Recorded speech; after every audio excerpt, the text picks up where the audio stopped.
1517, Carlos de Habsburgo se disponía a viajar desde Bruselas a la península para posesionarse de las coronas de Castilla y Aragón.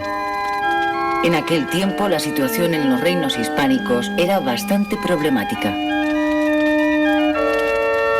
La muerte de Fernando el Católico, acaecida en 1516, planteaba graves incógnitas sucesorias.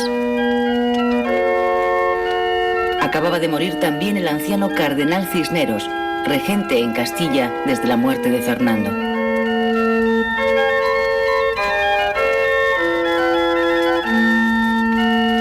En el palacio de Tordesillas se encontraba recluida Juana, legítima heredera de la corona, pero apartada del gobierno a instancias de su marido y de su padre. Por esta época tenía 38 años.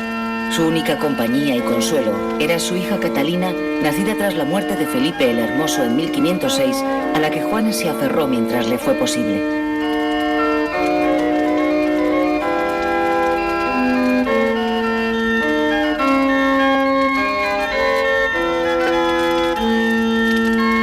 Desde que llegara a Tordesillas, su retiro se irá convirtiendo paulatinamente en un encierro, su palacio en una cárcel y su rebeldía en una excusa para exhibir su posible locura. ¿Estaba Juana realmente loca o fue víctima de las ambiciones sucesivas de un esposo, un padre y un hijo?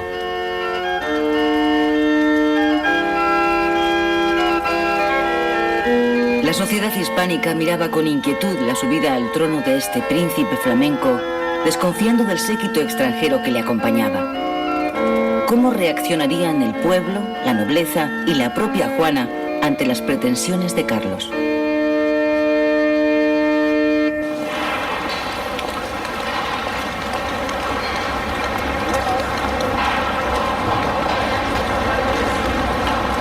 El joven príncipe se educó en Flandes, rodeado de preceptores flamencos, en un entorno cultural alejado de las tradiciones hispánicas y dentro del lujoso protocolo de la Casa de Borgoña.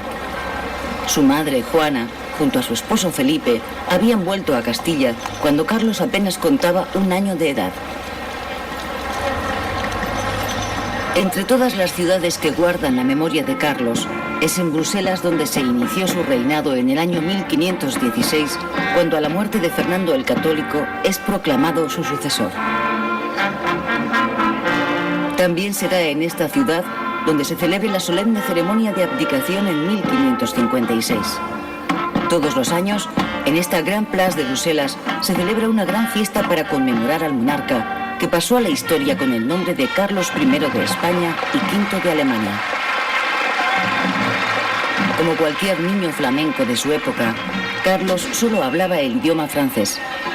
El castellano lo aprendería más tarde y nunca supo alemán. El francés era la lengua que utilizaba para cartearse con sus hermanos, así como la lengua oficial del imperio. Esta etapa de la historia supuso la inclusión de los reinos hispánicos en un proyecto imperial que abarcó más de medio mundo.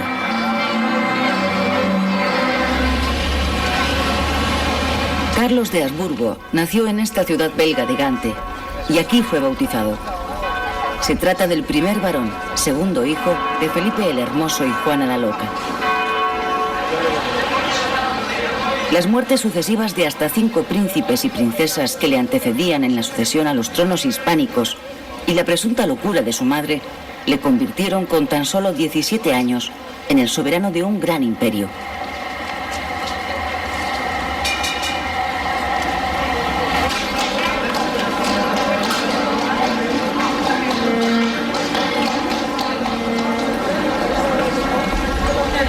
Recibió una herencia inmensa, producto de la política matrimonial de sus 4 abuelos, representados en esta sala renacentista del franconato de la ciudad de Brujas. De su abuela paterna, María de Borgoña, recibió las tierras del condado de Borgoña en los Países Bajos. De su abuelo paterno, el emperador Maximiliano de Austria, los estados de los Habsburgo en el sudeste de Alemania y el título de emperador a partir de 1521. De su abuelo materno, Fernando el Católico, la corona de Aragón y los dominios de Nápoles, Sicilia y Cerdeña. por último, de Isabel la Católica, la corona de Castilla con los territorios recién conquistados en América y norte de África.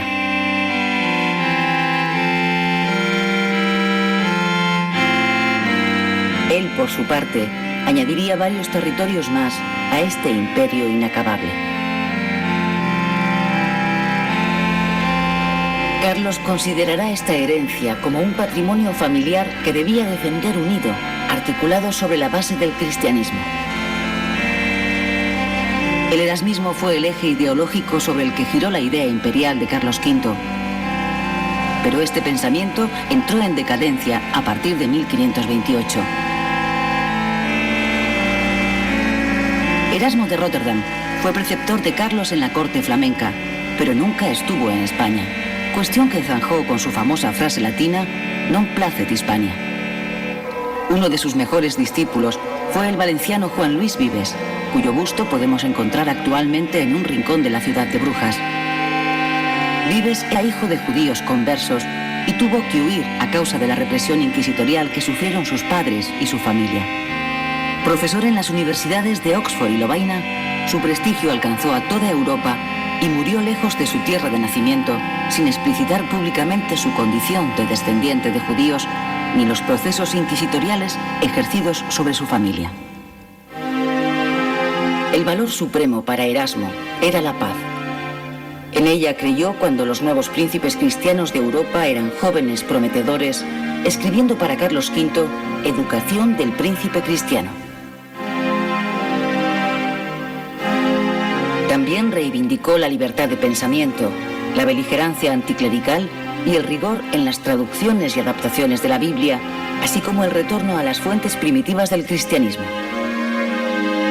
La síntesis del proyecto renovador de la cristiandad la ofreció en su obra maestra, Elogio de la locura, dedicada a su amigo Tomás Moro. El primer índice inquisitorial de 1559 prohibió las obras de Erasmo en el territorio hispánico.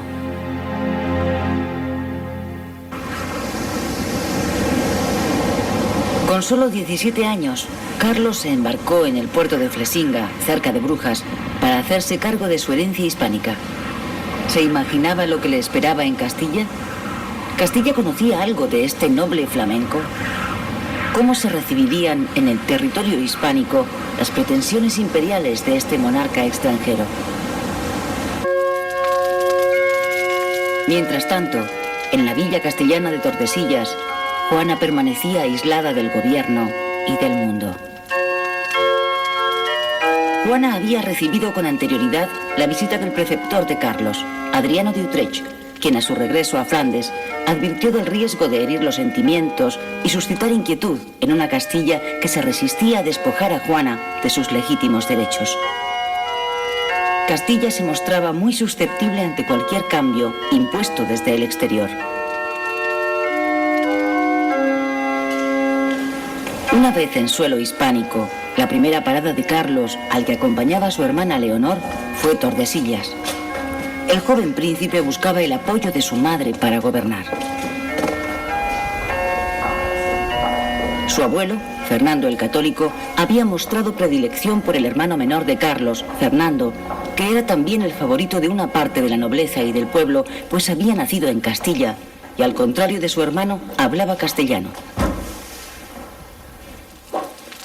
¿Qué sucedió realmente en ese encuentro entre Juana y su hijo? No existe ninguna crónica que haya documentado esta visita.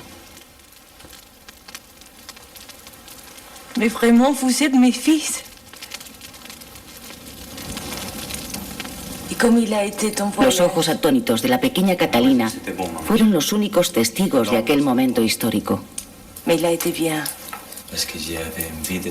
Una vez asegurada la fidelidad de Juana a su hijo, se encontró una fórmula de compromiso para que Carlos pudiera gobernar Castilla en nombre de su madre. Durante este encuentro, Carlos les prometió mejorar sus condiciones de vida, pero Juana siguió sometida a la misma disciplina férrea ejercida por un gobernador de la Casa Real que la seguía a todas partes e incluso le impedía en ocasiones ausentarse de sus propias habitaciones. je suis été... Carlos reinaría en Castilla y Aragón, pero su madre nunca sería desposeída del título de reina de Castilla y como tal moriría solo 3 años antes que su hijo. El encuentro de Tordesillas no impediría que Carlos fuera recibido con cierta desconfianza en la península. Las cortes castellanas temían que los cargos más lucrativos y relevantes fueran ocupados por extranjeros, como ya había ocurrido con su padre, Felipe el Hermoso. Para gobernar esta sociedad tan heterogénea, era imprescindible contar con el apoyo de la aristocracia. Carlos hallará esta nobleza a su llegada a Valladolid, en donde se habían convocado a las cortes. Antes se produjo otro encuentro esperado con su hermano Fernando. Ambos hermanos entraron en Valladolid ante la frialdad de un pueblo que desconfiaba del excesivo lujo de la comitiva. Para ser aceptado como soberano y atender a sus demandas de impuestos, las Cortes le plantearon 88 condiciones. Entre otras, que Fernando no abandonara el suelo hispánico mientras Carlos no tuviera un heredero, que no gobernara ningún extranjero, así como no sacar oro, plata o caballos de los territorios hispánicos. Pero Carlos incumplió sus promesas, ordenando enseguida la partida de su hermano a Viena. Además, los dineros de Castilla se convirtieron en el principal soporte económico del imperio. Y Adriano de Utrecht sería el primer regente de Carlos durante su ausencia de la península. Las primeras medidas de su gobierno se dictarán para satisfacer la codicia de los nuevos gobernantes flamencos. La atmósfera de Castilla se fue caldeando hacia la rebelión.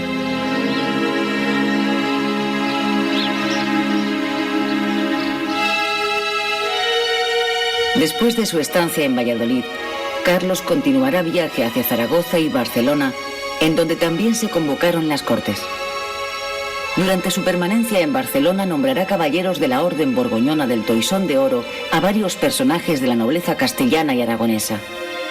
También coincidirá con la llegada de un cargamento de plata americana y mantendrá una entrevista con el navegante portugués Magallanes, quien le pedirá ayuda para dar la vuelta al mundo.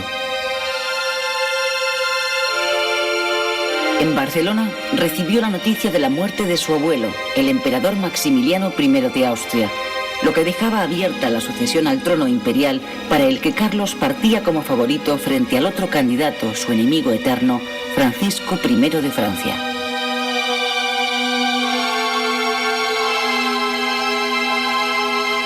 Es hora de que escuche y atienda la voz de la justicia.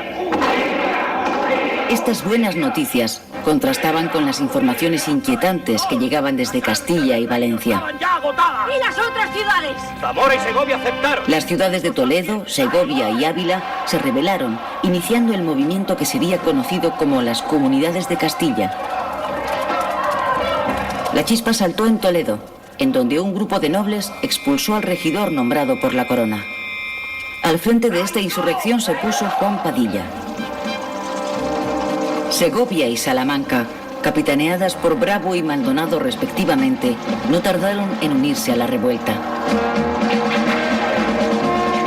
Medina del Campo sería incendiada por las tropas realistas para que el arsenal de armas que había en esa ciudad no cayera en manos de los insurrectos.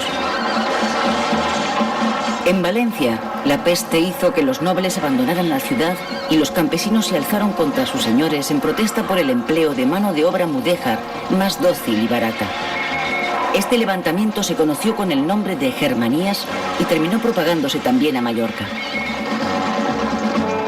El rey debería actuar rápido y poner orden, pero la muerte de su abuelo Maximiliano le había situado en disposición de sucederle en el trono imperial.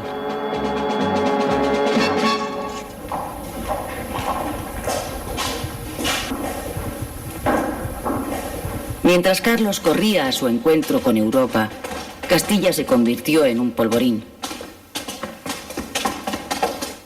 Los comuneros tomaron también la villa de Tordesillas. Majestad. Durante los meses que los comuneros permanecieron en esta ciudad, expulsaron al gobernador nombrado por el rey, así como a su séquito.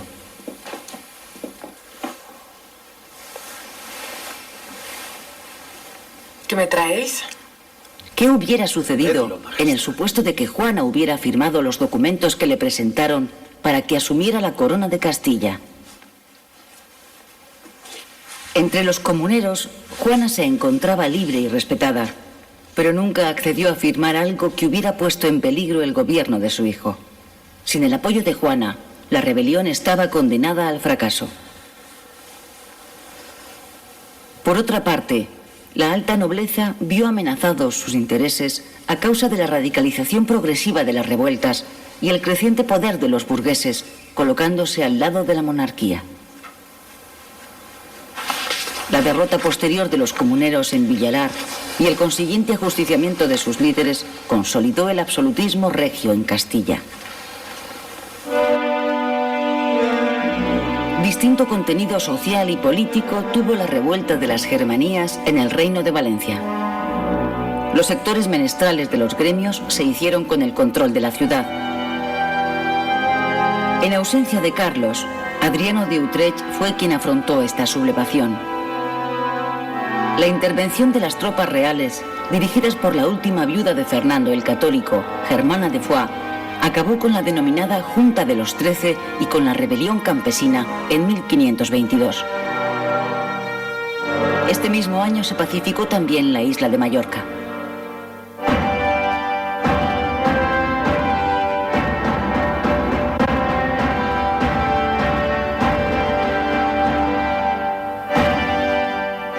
Mientras los reinos hispánicos se convulsionaban por las comunidades castellanas y las germanías de Valencia y Mallorca, Carlos era coronado emperador en la capilla palatina de Aquisgrán, en el mismo lugar donde antes había sido investido Carlomagno. Con tan solo 20 años de edad, había sido coronado emperador del Sacro Imperio Romano Germánico. ¿Cuál sería el papel de la sociedad hispánica dentro del imperio de Carlos V?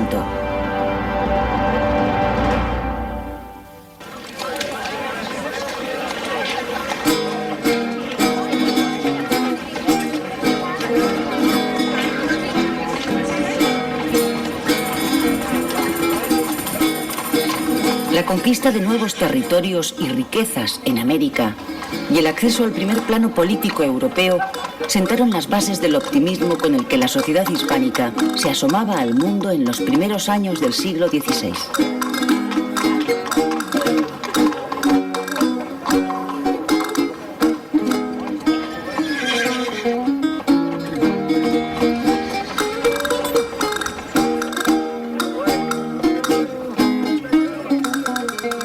En esta sociedad tuvo gran relieve el papel de la burguesía instalada en las principales ciudades. Mercaderes, artesanos o pequeños burgueses acapararon los beneficios de la bonanza económica de finales del siglo XV y principios del XVI. La mayoría de la población, unas 6 millones de personas, permanecía en el campo, sobreviviendo en pequeñas aldeas a las hambrunas de la época.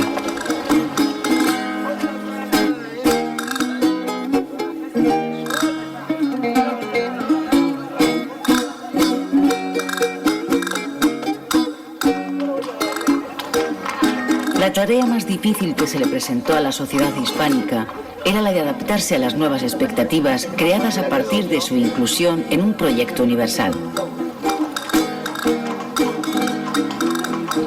En la España de Carlos V coexistían 3 intereses diferentes y a veces contrapuestos. Por un lado, Sevilla se volcaba al comercio con América. Castilla del Norte estaba ligada económicamente a Flandes y a la Europa del Norte. Y por último, la Corona de Aragón seguía mostrando sus preferencias por los mercados del Mediterráneo. Otro problema era el de la mano de obra. Una industria joven y en expansión se encontraba de repente desbordada por una enorme demanda tanto del interior como del exterior. Hay que tener presente también las secuelas de la rebelión comunera. La derrota en Villalar no había enterrado las reivindicaciones legítimas planteadas durante el conflicto, como la de los sectores de la producción textil que se oponían a la exportación masiva de la lana.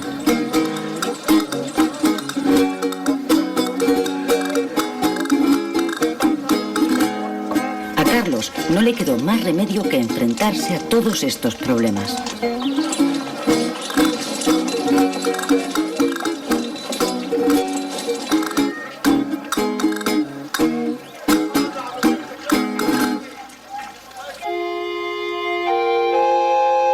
¿cómo era en realidad Carlos V? Según el relato de uno de sus consejeros, era de estatura media y constitución fuerte.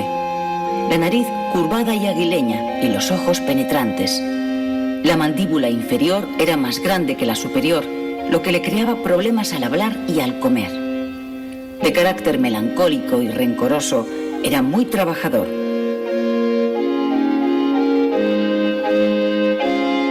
Carlos era considerado el arquetipo del príncipe renacentista, culto, educado en el arte de la guerra y de una religiosidad profunda.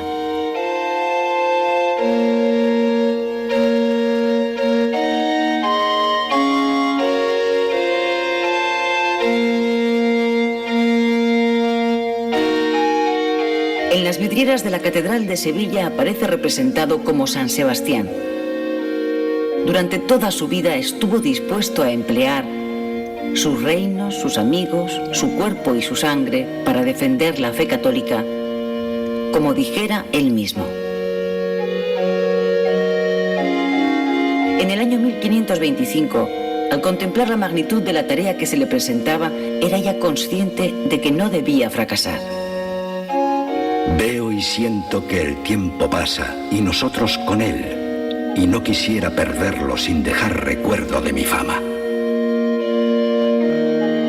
Los retratos más importantes de Carlos V se deben al pincel de Tiziano. La relación de Tiziano con Carlos V se inició en el año 1530 y se prolongó a lo largo de toda su vida. Durante la reunión de la Dieta Imperial o Parlamento en Augsburgo en 1548, el pintor veneciano dispuso de un estudio en una sala próxima y allí recibió la visita del emperador. La pintura historicista del siglo XIX ha recreado el encuentro entre Carlos y Tiziano con este tema mitológico de argumento.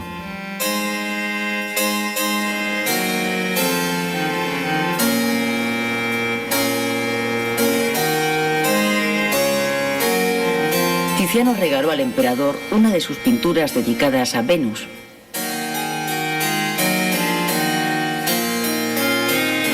El artista veneciano pintó varias obras sobre esta diosa. Dos de ellas, Venus recreándose en la música y Venus recreándose en el amor y la música, se conservan en el Museo del Prado. Es probable que fuera por entonces cuando Tiziano presentó a Carlos el retrato póstumo de su mujer, Isabel de Portugal. Aunque Tiziano supo mostrar en él toda la belleza de la emperatriz, a Carlos debió parecerle insuficiente, pues hizo al pintor retocar el cuadro. El emperador se lo llevó a su retiro de Yuste y ahora se encuentra también en el Museo del Prado.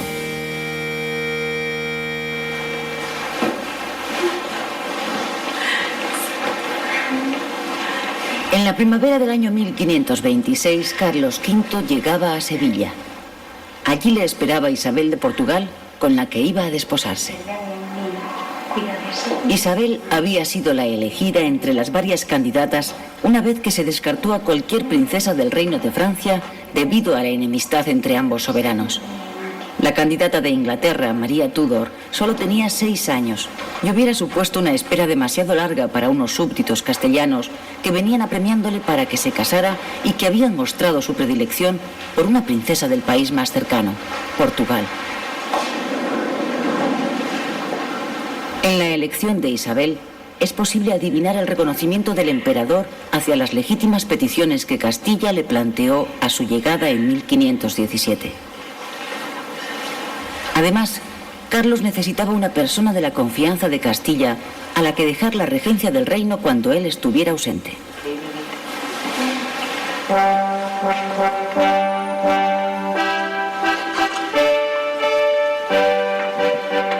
En la boda coincidieron intereses económicos y políticos, pero una vez que se conocieron, ambos cónyuges se convirtieron en una de las parejas más entrañables.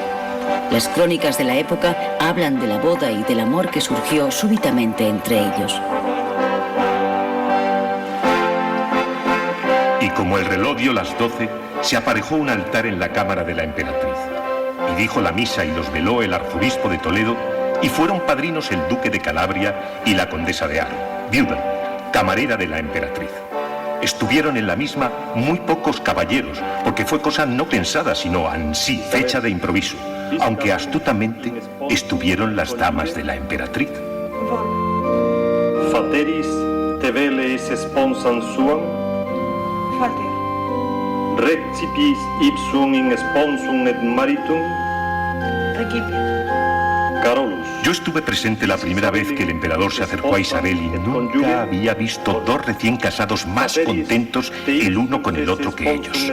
Parecía como si se hubiesen criado juntos. Recipis ipsam in sponsam et uxorem, recipio. Ego ex parte pater omnipotente. Sponso vos et istut sacramentum inter vos firmo. In nomine Patris, Isabel de Portugal fue una buena regente. Spiritus Sancti. Su temprana muerte en el año 1539, a los 10 días de haber dado a luz a su séptimo hijo, conmovió al emperador tan profundamente que ya no volvería a casarse. En una carta dirigida a su hermano Fernando, le dice que solo su fe le consuela de tan terrible pérdida.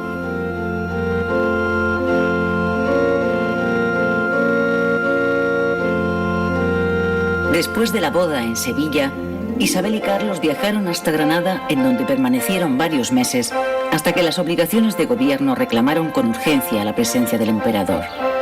Allí Carlos mandaría edificar un palacio renacentista en medio de la Alhambra.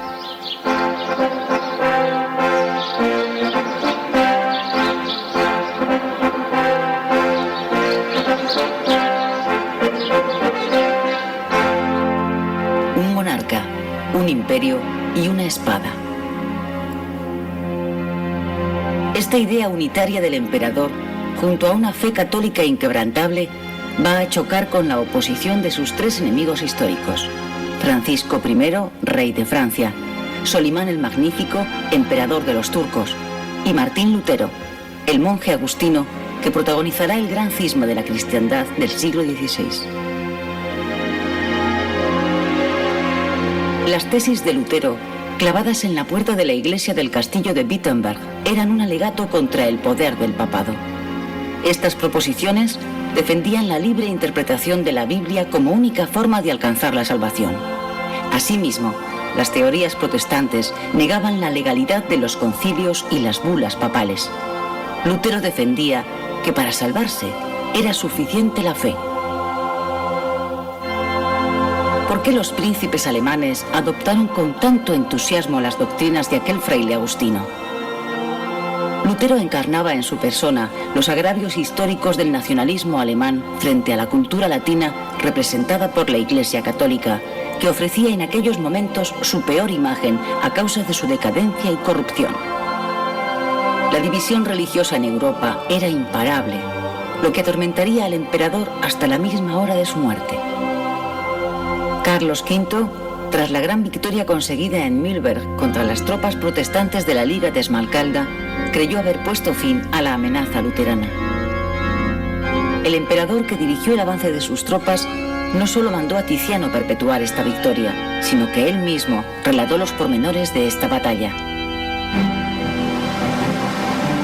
Según su propio relato, las tropas de ambos ejércitos se encontraban separadas por el río Elba, muy crecido en aquella estación del año.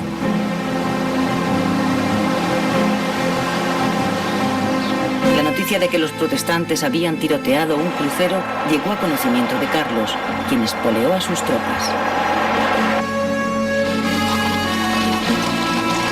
Y como entre tanto lo intentaban todo para cruzar el río, terminaron dando con un vado, y aunque resultó peligroso en un principio, algunos españoles lograron cruzarlo, con lo que pareció viable que el grueso de la caballería cruzara llevando consigo cada jinete a un arcabucero.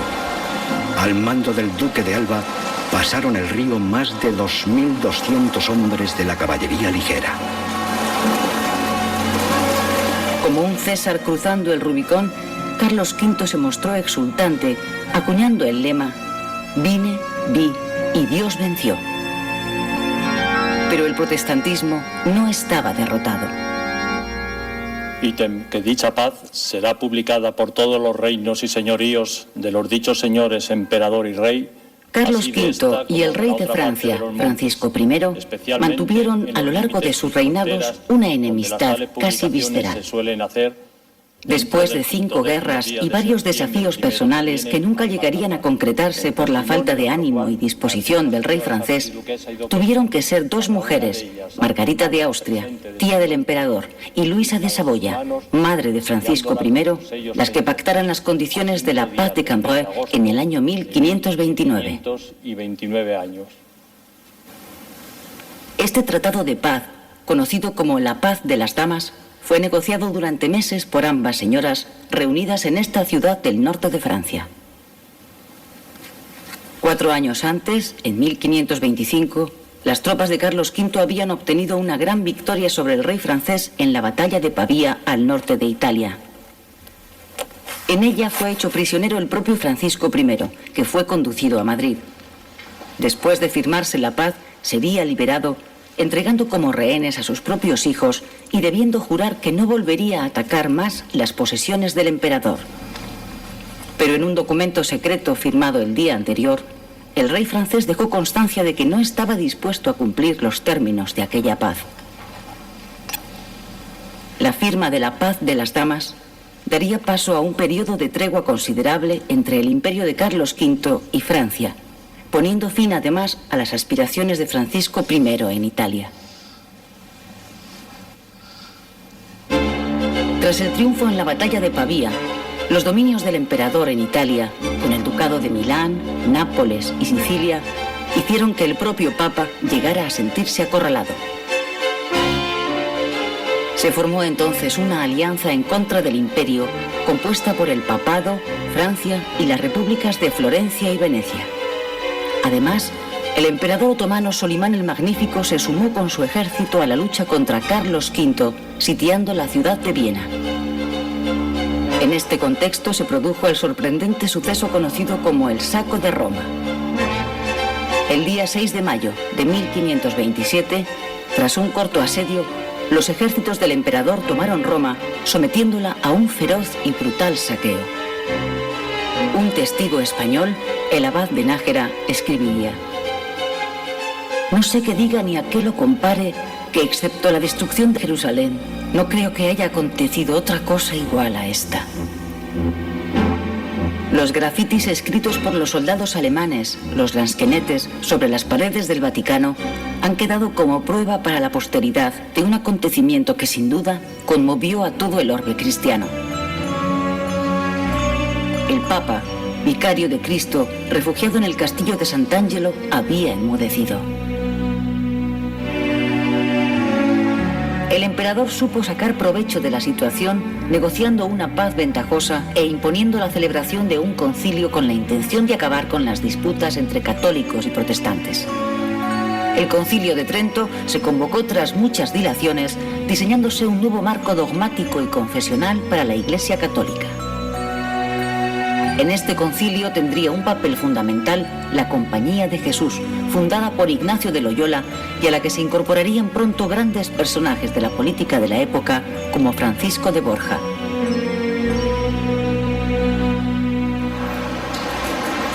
La liberación del pontífice y la firma de la paz entre Carlos V y Clemente VII trajeron la vuelta a la normalidad y el restablecimiento del orden. A partir de ese momento, Carlos no aspiraba a otra cosa que ser coronado como rey de romanos por el Papa. Se eligió la ciudad de Bolonia para celebrar la ceremonia de coronación debido al estado en que había quedado Roma, así como al deseo de partir enseguida a Viena, donde su hermano Fernando resistía a duras penas el asedio de las tropas turcas. En la actualidad, las autoridades y la población de Bolonia recrean estos actos solemnes. Se trataba de seguir la tradición de Carlomagno, que tras ser coronado en Aquisgrán como rey de los francos, recibiría después la corona de hierro de los lombardos para acabar siendo coronado por tercera vez en Roma por el Papa.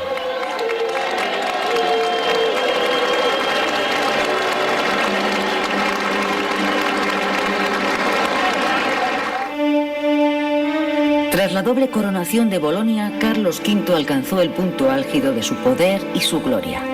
Había llegado el momento de medir sus fuerzas contra el otro emperador del mundo, Solimán el Magnífico. El ejército turco había logrado una gran victoria sobre el rey de Hungría, casado con una hermana de Carlos, con lo que Viena se había convertido en una frontera peligrosa entre los dos imperios. El ejército imperial se dispuso enseguida a socorrer el sitio de Viena, pero el encuentro entre los dos hombres más poderosos del mundo no tuvo lugar, porque Solimán levantó el cerco de la ciudad y se marchó en retirada.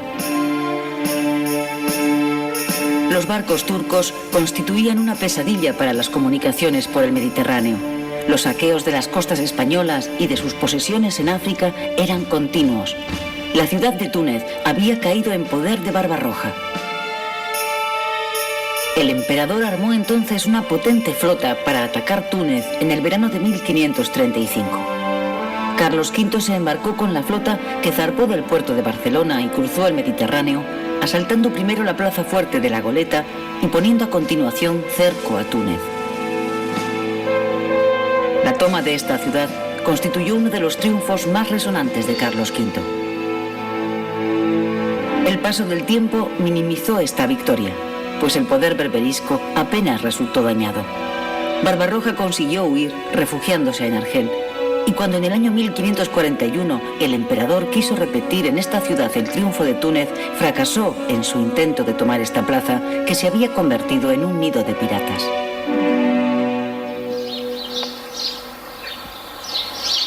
Para afrontar tantas contiendas, el emperador necesitaba mucho dinero, ya que ni los impuestos ni las riquezas de América eran suficientes.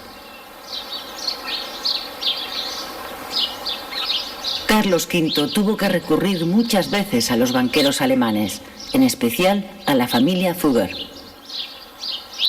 Los Fugger consiguieron importantes concesiones a cambio de préstamos, como las minas de mercurio de Almadén, y terminaron instalándose en Castilla, convirtiendo Almagro en su sede, lugar que diseñaron como si se tratara de una ciudad alemana. Los altos intereses que los banqueros imponían a sus préstamos hizo que la deuda se triplicara. Esta sangría económica pesó como una losa sobre los reinos hispánicos. Ni los tesoros que llegaban de América impedirían el posterior desastre económico. Por esta ciudad de Sevilla pasó todo el oro y la plata que se enviaba desde América, lo que originó una transformación social y urbanística de la ciudad, así como una fuerte expansión demográfica. En el siglo XVI, Sevilla albergaba una población de alrededor de 150.000 habitantes. Esta ciudad se consideraba como la más cosmopolita de toda la península.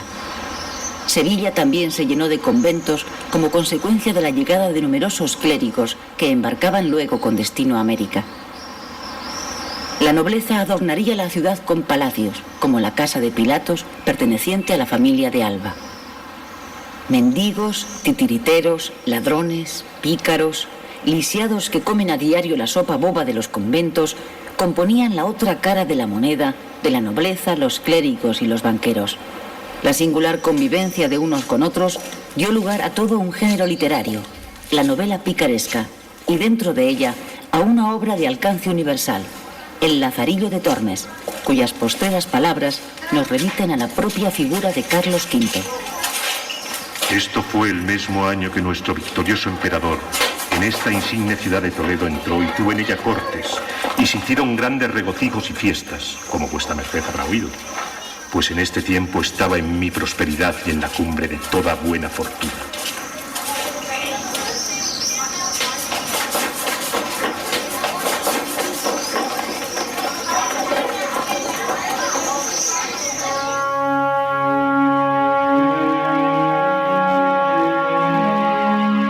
En esta escultura renacentista del Museo del Prado, obra de artistas italianos, los Leoni, Carlos V se nos presenta como el vencedor del turco que yace a sus pies.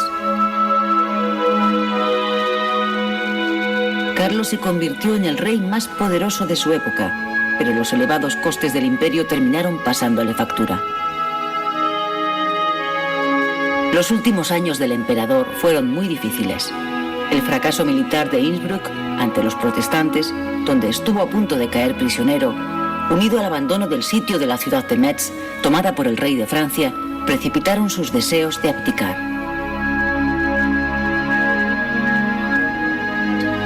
Sé que para gobernar y administrar estos estados y los demás que Dios me dio, ya no tengo fuerzas, y las pocas que me han quedado se me han de acabar presto.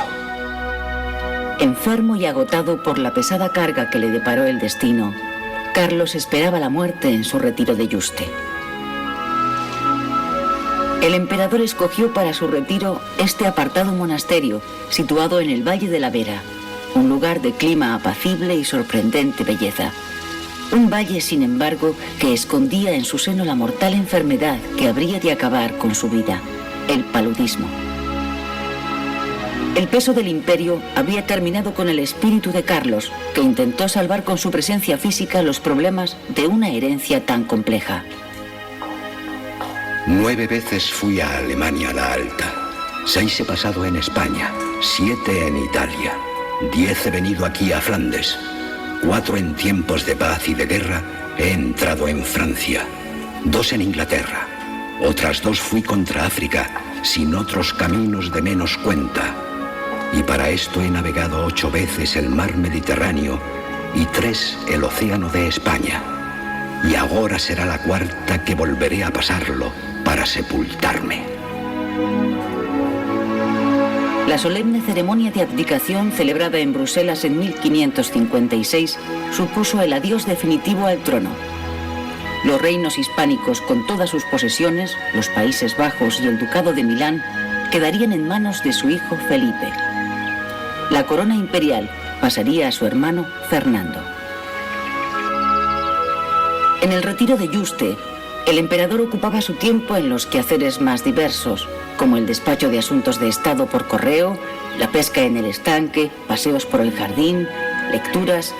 También escribía sus memorias, desmontaba y volvía a montar sus numerosos relojes, rezaba y departía con su confesor, Fray Juan de Regla, con el que le gustaba comentar los textos de los libros piadosos, como las Confesiones de San Agustín.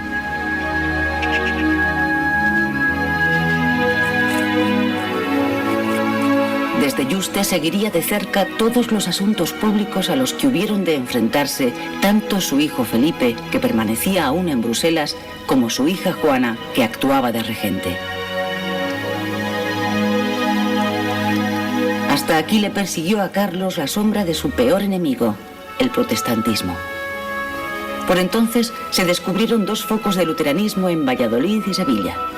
El rencor con el que solicitó a su hija Juana que cortara de raíz cualquier sospecha de herejía entre sus súbditos da idea de la amargura que el cisma religioso le causaba.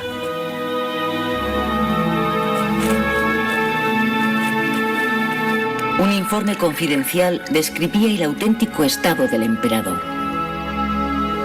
Según la opinión de los médicos de Su Majestad, dice que tiene muy corta vida a causa de las grandes diversidades de enfermedades que le atormentan y afligen, y finge estar aliviado y mejor de su salud cuando está más falto de ella.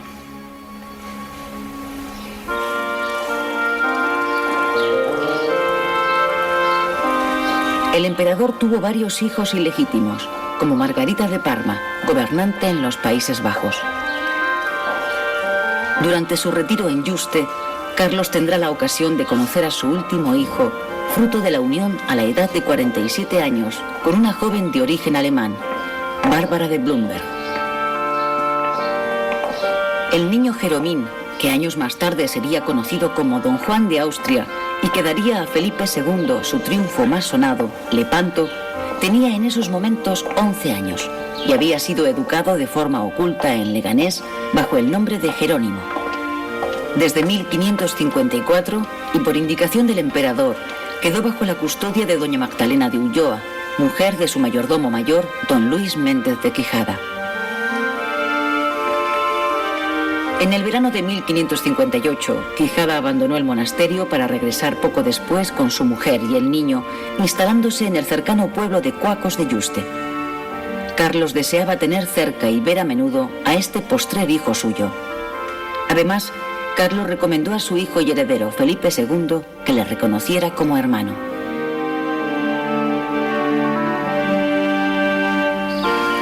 En Yuste, El emperador de medio mundo y un joven de 11 años, lleno de sueños, hablan de batallas, enemigos o sentimientos.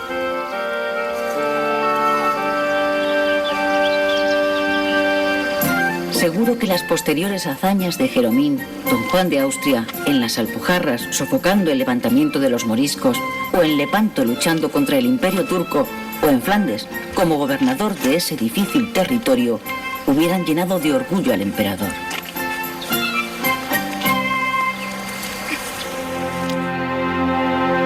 El reinado de Carlos V puede considerarse como una transición entre dos mundos, el medieval y el moderno. El sueño europeo del emperador, la Universitas Cristiana, nunca llegó a consolidarse, pues las nacionalidades europeas emergentes lo impidieron. Desde su dormitorio en el monasterio de Yuste, abierto hacia la capilla del convento y con la vista fija en el cuadro de Tiziano, La Gloria, Carlos consumía sus últimos días. Allí en Yuste esperaba tranquilo a la muerte, escribiendo a su hijo Felipe una carta que nunca terminaría. Yo estuve por quemarlo todo, mas porque si Dios me da vida, confío en ponerla de manera que Él no se le servirá de ella, para que por acá no ande en peligro de perderse. Os la envío para que hagáis que ella sea guardada y no abierta hasta... Pidió a Tiziano que le pintara dentro del cuadro, arrodillado a los pies de Dios, junto a su mujer y su hijo Felipe. Con la elección del monasterio extremeño de Yuste para pasar los últimos días de su vida, culminaba el creciente afecto que le fue uniendo con los territorios hispánicos desde su primera llegada en 1517. Desde que Carlos de Habsburgo llegara a Tordesillas para encontrarse con su madre Juana, se había producido una paulatina castellanización de Carlos V que trascendía al mero hecho de que Castilla se hubiera convertido en el principal soporte económico del imperio. El primer paso importante en este proceso había sido su boda con Isabel de Portugal, continuando la política matrimonial de sus abuelos, los reyes católicos. La política de su esposa Isabel como regente, en los largos años de ausencia del emperador, había seguido también esa misma línea. Su heredero, el futuro Felipe II, había sido educado en Castilla. Parecía que la herencia de los derrotados comuneros de Villalar se había impuesto a los sueños imperiales de una política distante y distinta de las tradiciones hispánicas.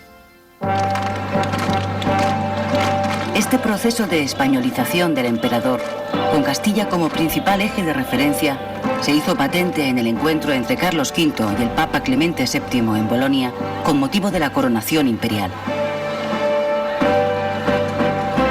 Carlos saludó al Papa en castellano, no en francés, que era su lengua vernácula, ni en latín, que era la lengua diplomática. En 1536, ante otro Papa, Paulo III, Carlos V vuelve a expresarse en castellano. Cuando el embajador francés dice que no le entiende, el emperador le contesta: Entiéndame si quiere, y no espere de mí otras palabras que de mi lengua española, la cual es tan noble que merece ser sabida y entendida de toda la gente cristiana.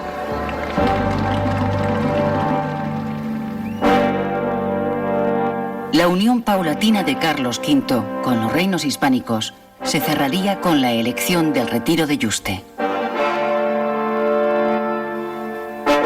Carlos V moriría el día 21 de septiembre de 1558, abrazado al mismo crucifijo que estrechara a su mujer Isabel de Portugal 20 años antes, en la difícil hora del tránsito.